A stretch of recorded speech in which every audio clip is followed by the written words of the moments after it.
It's all about the music in the show. It's about you, though, too, but you and the music. Well, we wanted to celebrate my whole musical journey, and we tell my story. We talk about my upbringing.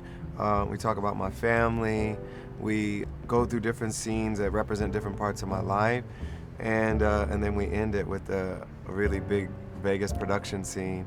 And we wanted it to be a really thorough, full journey that felt like a really great summation of my career.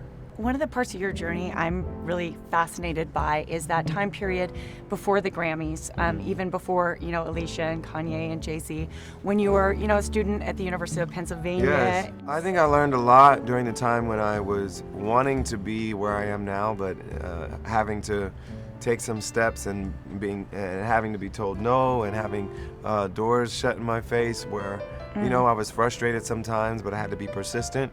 I think all of that helped pay off and lead me to where I am. And when you're being told no, a lot of times you're like, well, they're wrong. But a lot of times, you need to listen and figure out maybe there are things you need to do to be better at what you're doing.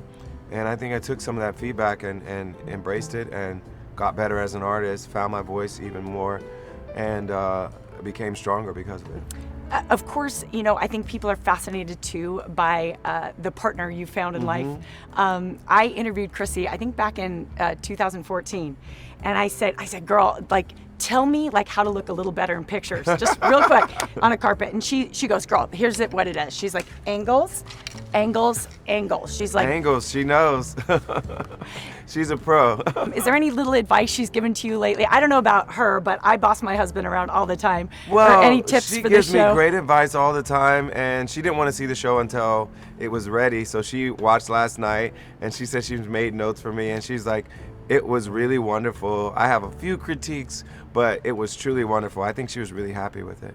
And before we go real quick, I just want to give a shout out to the 70s vibe that is Yes. all throughout the show. It's a cool era in cultural history. I think the clothes are really cool, the music was really cool, and I think we've been embracing some of that. And some of my favorite music that I've been inspired by my entire career comes from the late 60s through the late 70s. And so we wanted to honor that too. Marvin Gaye is one of my big inspirations, Stevie Wonder. So we figured we would embrace that era through the fashion, through some of the looks we have for the show.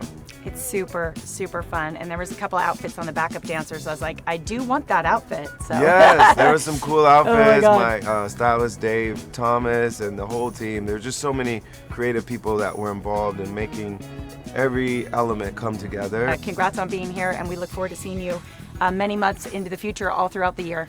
Thank you.